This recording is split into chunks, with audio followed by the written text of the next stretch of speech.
বরুথিনী একাদশীর ব্রতকথা। বৈশাখ কৃষ্ণপক্ষিয়া বরুথিনী একাদশী ব্রত মাহাত্ম্য ভবিষ্যত্তর পুরাণে যুধিষ্ঠির শ্রীকৃষ্ণ সংবাদে বর্ণনা করা হয়েছে। যুধিষ্ঠির মহারাজ শ্রীকৃষ্ণকে বললেন, হে বাসুদেব, আপনাকে প্রণাম।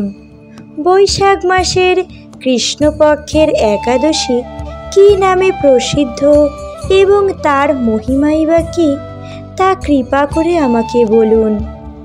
শ্রীকৃষ্ণ বললেন, হে রাজন, ইহলোক ও পরলোকে বৈশাখ মাসের কৃষ্ণপক্ষিয়া একাদশী বরুথিনী নামে বিখ্যাত। এই ব্রত পালনে সর্বদা সুখ লাভ হয় এবং পাপক্ষয় হয় ও সৌভাগ্য প্রাপ্তি ঘটে। দুর্ভাগা স্ত্রীলোক এই ব্রত পালনে সর্ব সৌভাগ্য লাভ করে থাকে। ভক্তি ও মুক্তি প্রদানকারী এই ব্রত সর্বপাপ এবং গর্ভবাস যন্ত্রণা বিনাশ করে। এই ব্রত প্রভাবে মানধাতা, ধুন্ধুমার আদি রাজারা দিব্যধাম লাভ করেছেন। এমনকি মহাদেব শিবও এই ব্রত পালন করেছিলেন। 10,000 বৎসর তপস্যার ফল কেবলমাত্র এক বরুথিনী ব্রত পালনে লাভ হয়। যে শ্রদ্ধাবান ব্যক্তি এই ব্রত পালন করে তিনি ইহলোক ও পরলোক সমস্ত প্রকার বাঞ্ছিত ফল লাভ করে। হে নৃপশ্রেষ্ঠ, অশ্বদান অপেক্ষায় গজদান শ্রেষ্ঠ। গজদান থেকে ভূমিদান শ্রেষ্ঠ, তার থেকেও তিলদান, তিলদান থেকে স্বর্ণদান এবং তার অপেক্ষায়ও অন্নদান শ্রেষ্ঠ। অন্নদানের মতো শ্রেষ্ঠ দান আর নেই। পিতৃলোক, দেবলোক ও মনুষ্যেরাও অন্নদানেই পরিতৃপ্ত হন। পণ্ডিতেরা কন্যাদানকে অন্নদানের সমান বলে থাকেন।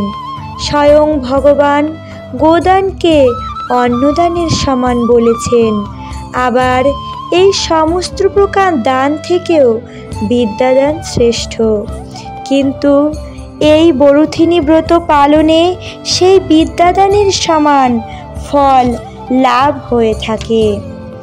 পাপমতী যেসব মানুষ কন্যার উপার্জিত অর্থে জীবন ধারণ করে, পুণ্যক্ষয়ে তাদের নরক যাতনা ভোগ করতে হয়। তাই কখনো কন্যার উপার্জিত অর্থ গ্রহণ করা উচিত নয়। যে ব্যক্তি বিভিন্ন স্বর্ণালঙ্কার সহ কন্যা দান করেন, তার পুণ্যের হিসাব স্বয়ং চিত্রগুপ্ত করতে অসমর্থ হন।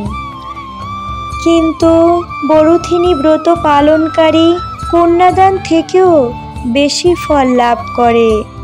ব্রতকারী ব্যক্তি দশমীর দিনে কাঁসার পাত্রে ভোজন, মাংস, মুসুর, ছোলা, শাক, মধু, অন্যের প্রদত্ত অন্ন, দুবার আহার ও মৈথুন পরিত্যাগ করিবে। দ্রুতক্রিয়া, নেশাজাতীয় দ্রব্য, দিবানিদ্রা, পরনিন্দা, পরচর্চা, প্রতারণা, চুরি, হিংসা, মৈথুন, ক্রোধ ও মিথ্যাবাক্য একাদশীর দিনে বর্জনীয়। কাঁসার পাত্রে ভোজন, মাংস, মুসুর, মধু, তৈল, মিথ্যা ভাষণ, ব্যায়াম, দুবার আহার ও মৈথুন এইসব দ্বাদশীর দিনেও পরিত্যাজ্য।